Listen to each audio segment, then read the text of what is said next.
It's the Real Estate Podcast, brought to you by ANZ Home Loans for financial well-beings. Hey, welcome back to another episode of the Real Estate Breakfast as we cover the latest property news every morning on iHeartRadio, Spotify and Apple for 2023, which is almost disappearing on us.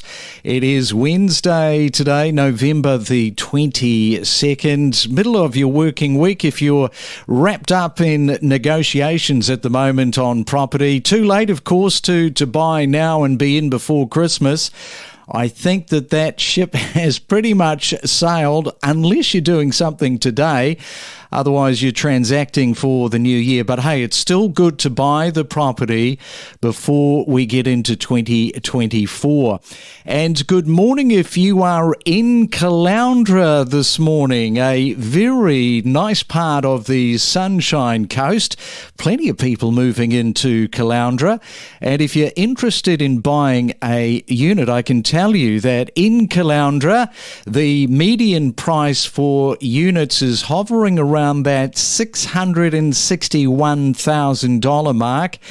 And if you are an investor, houses in Caloundra at the moment, rental market of around $610 per week. That is yielding an annual return of 3.4%.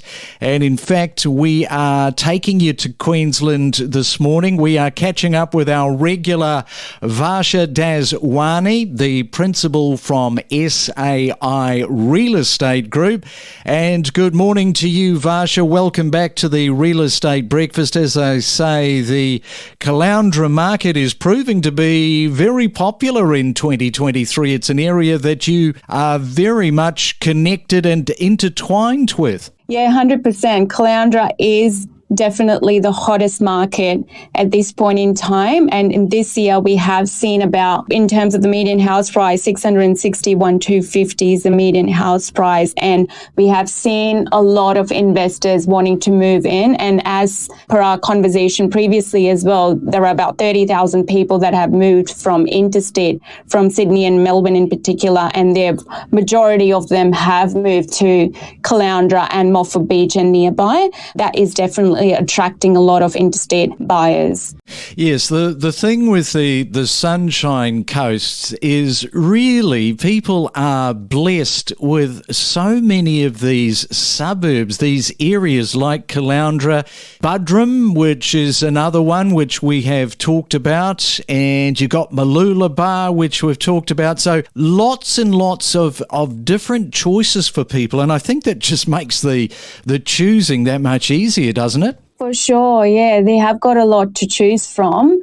A lot of people do try to move to Mooloolaba and Maroochydore just because it has got the wharf, it has got, everything is at just a walking distance basically. And a lot of people choose to kind of be in the quieter places like Caloundra or Moffat Beach, where the morning starts at 5 o'clock and everything shuts at 3-4 o'clock in the afternoon. So it's a lifestyle choice. Like, people prefer where they want to be, whether they want to be somewhere where it's a little bit busier than Caloundra or Moffat Beach, or whether they want somewhere quiet and peaceful. Now, one of the things that we have been talking about, probably for the last 2 or 3 months, is the way that people moved out to the regional areas and then they've started to move back into the cities. Have you found that there has been a little bit of this taking place on the Sunshine Coast, where somebody might have moved from maybe a Brisbane or even further afield like a Sydney, moved into the Sunshine Coast, and then after 12 months, 18 months have decided, no, I've got to go back to the city because I'm missing it too much? Not really, to be honest. Once you're here in like Sunshine Coast, you don't look back. That's what I've seen. A couple of my friends are actually from Sydney, and only a few are moving there just because it's a choice, again, that they have to make. It's not something that they want to do, if that makes sense. There is more here in terms of the lifestyle, the people, the community, compared to, going to busier states like Sydney or Melbourne or busier cities. There is more here. All right, so there you go. Varsha is saying that once people move into the Sunshine Coast, they are not going anywhere. Well, stay right there, Varsha. We will come back. We will talk more property on your Real Estate Wednesday coming next. Let's explore together the power of real estate. We keep you better informed and updated. Listen to expert perspectives with exclusive real estate conversations and supercharge your knowledge base with us. Well, Australian real estate might face a double-dip downturn. This is a prediction by SQM Research indicating falling prices and soaring listings due to rising interest rates. Now, the forecast expects most cities, they say, excluding Perth and Brisbane, to experience flat to declining prices in 2024. They say the surge in for sale listings witnessed in October signifies the trend, and they say despite population growth, rising unemployment and forced sales, property values might dip due to increased interest rates, prompting distressed sales. Well, we don't have too long to wait, of course, because 2024 is marching towards us. It's the Main Centre forecast. Let's check on your weather. Let's hope that's a little bit brighter. In Sydney, good morning to you. Mostly fine and sunny today. Your expected high 25 degrees.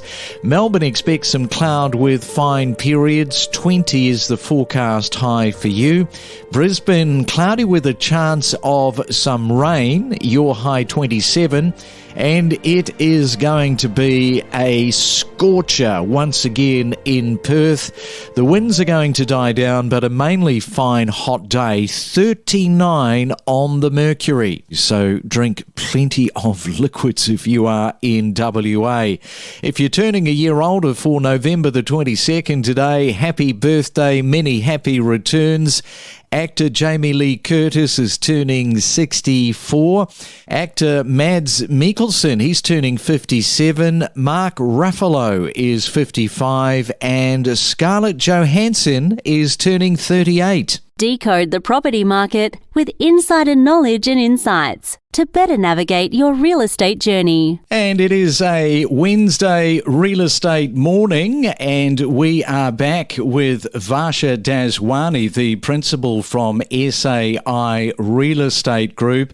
First off, Varsha, I want to ask you about last weekend's auction clearance rate. How did they go? So auctions have been the hottest topic of this month. This week's numbers are 36.3% higher than this time last year, when the weakest selling conditions saw 2,298 homes auctioned.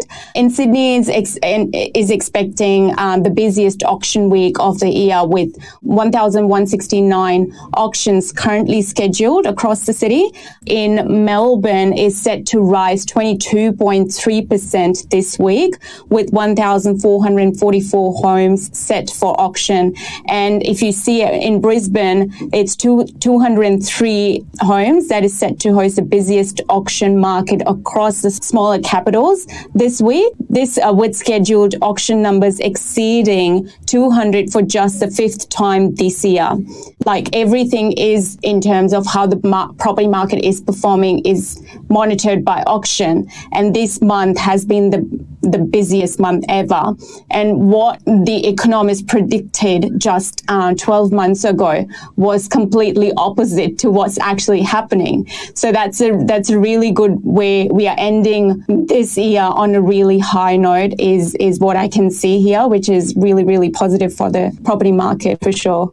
Yes, who wants to be predicting the real estate property market? It is not an easy one to call. Now, as far as the commercial real estate, it is an area that you are deeply involved in. So what about the market performance over the last quarter of this year?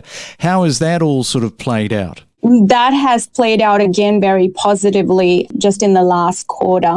The sales recorded in the last 3 months to September 2023 recorded about 82 sales for a total of 268.8 million, and that was just in Queensland. And of this, 170.1 million was just for commercial, and 19.7 million was for commercial strata, and 28.8 million was for the retail. Like from 3 months to June 2023, recorded about 8 sales for a total of 14.6 million. And of that, 5.7 million was for commercial, and 2.8 million was for commercial strata, and 0.4 million was for retail strata. So commercial strata looks like really strong at this point in time. And in saying that, we have just sold a property that was in Spring Hill, which was in Brisbane CBD, and we have sold it for $50,000 higher than the market value of the property. And it was sold really quickly. The buyer was really keen, and it was in the medical precinct as well. Commercial strata seems to be really, really popular. Well, it has been an incredibly busy year for 2023. I don't know how some of the real estate agents, how some of the real estate principals like yourself is able to just keep up with all the changing parameters across the year. And there have been so many of these that we have talked about.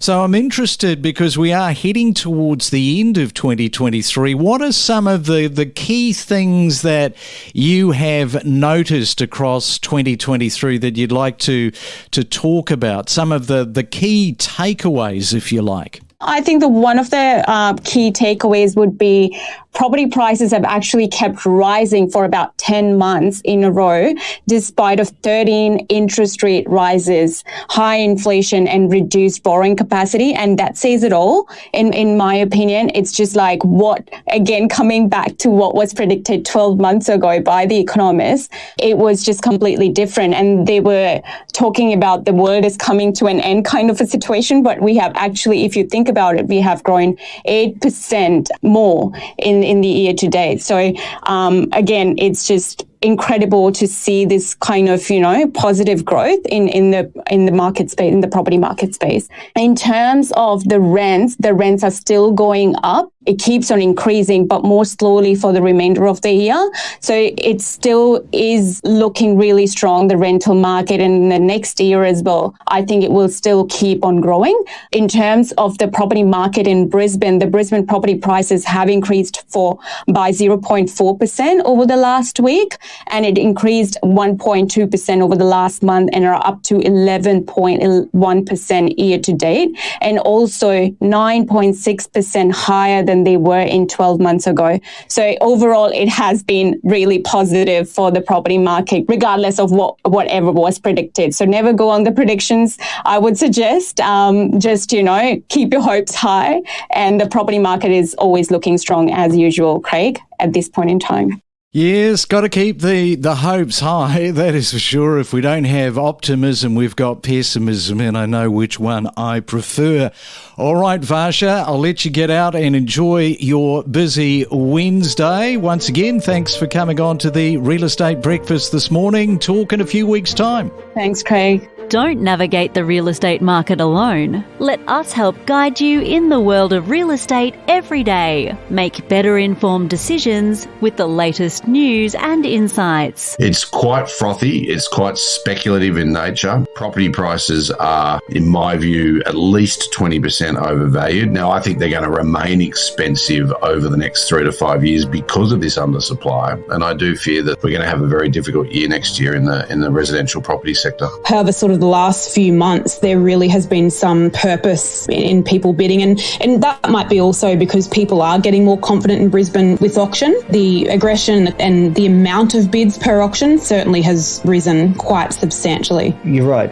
The fear of missing out is certainly a big aspect because there's such a demand for those entry-level properties. We connect you to the best real estate information across Australia. The Real Estate Podcast.